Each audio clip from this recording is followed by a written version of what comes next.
Deuteronomio, capítulo 20. La guerra, el temor, la misericordia y los límites del poder.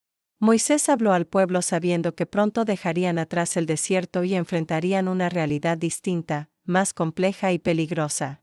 La entrada en la tierra prometida no sería un camino tranquilo, implicaría conflictos, enfrentamientos y decisiones difíciles. Por eso, antes de que empuñaran espada alguna, Moisés quiso enseñarles cómo debía entender Israel la guerra bajo la mirada del Señor. Comenzó recordándoles que, cuando salieran a combatir contra sus enemigos y vieran ejércitos más numerosos que ellos, con caballos y carros, no debían temer. Aquella visión podía sembrar miedo en el corazón humano, porque el poder visible impresiona y abruma. Pero Moisés los llamó a mirar más allá de lo que se ve, a recordar que el Señor su Dios iba con ellos, el mismo que los había sacado de Egipto con brazo poderoso.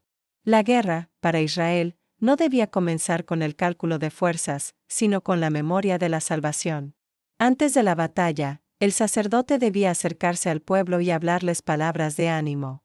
No sería un discurso militar, sino espiritual. Les recordaría que no se desanimaran, que no tuvieran miedo ni se aterrorizaran, porque el Señor marchaba con ellos para pelear por ellos y darles la victoria. Así, el combate no se presentaba como una empresa humana, sino como una acción bajo la soberanía divina. Luego, los oficiales del ejército debían hablar al pueblo y hacer una serie de proclamaciones que revelan la profunda humanidad de la ley de Dios. El primero que debía retirarse era aquel que hubiera construido una casa nueva y aún no la hubiera estrenado.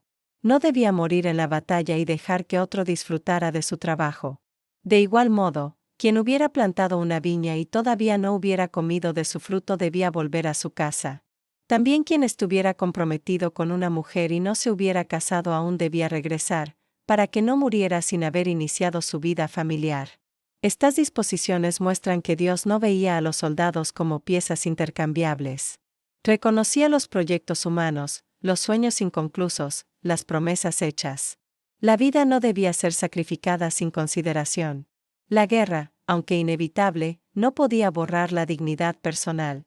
Aún más sorprendente fue la última proclamación: quien tuviera miedo o se sintiera de corazón cobarde debía retirarse y volver a su casa, para que no contagiara su temor a los demás.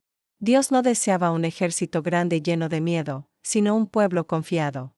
El temor descontrolado era más peligroso que la inferioridad numérica. Una vez organizadas las tropas, Moisés explicó cómo debían actuar frente a las ciudades enemigas. Cuando se acercaran a una ciudad para combatirla, primero debían ofrecerle la paz. Si la ciudad aceptaba y abría sus puertas, sus habitantes serían sometidos a trabajos forzados, pero se preservaría la vida. La guerra no debía ser la primera opción, la paz debía intentarse siempre que fuera posible. Pero si la ciudad rechazaba la paz y decidía luchar, entonces Israel debía sitiarla. Cuando el Señor la entregara en sus manos, los hombres que combatieran serían pasados a espada, mientras que las mujeres, los niños, el ganado y los bienes serían tomados como botín.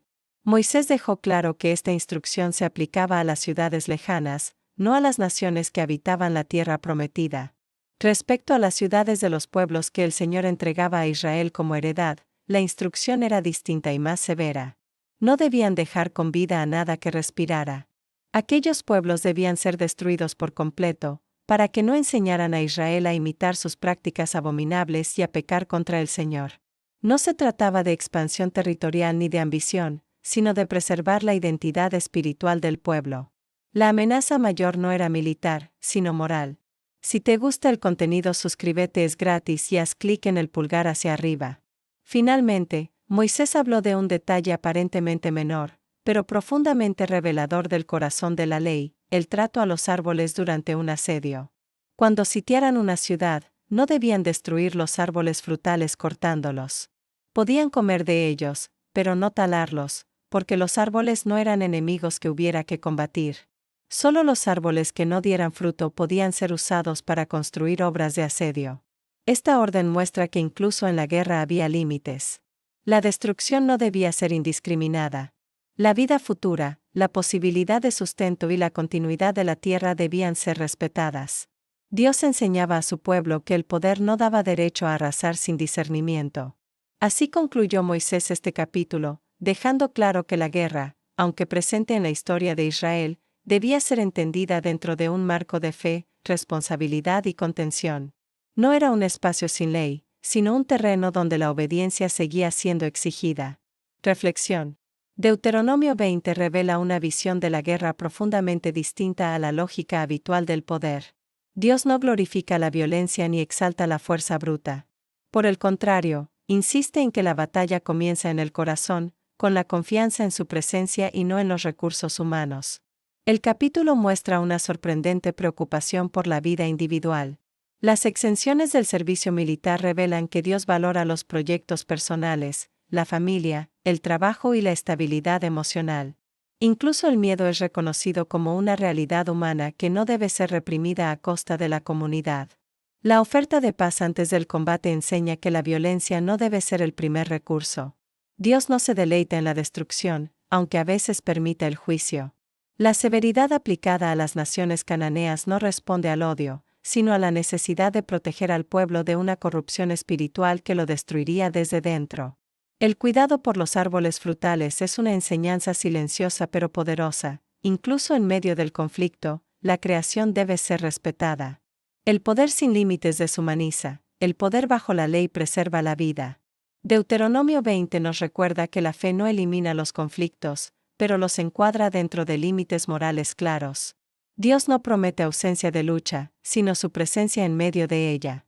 Y esa presencia transforma la manera de enfrentar el miedo, el enemigo y el poder, llamando siempre a la responsabilidad, la memoria y la obediencia. Si te ha gustado el contenido, suscríbete, es gratis y haz clic en el pulgar hacia arriba.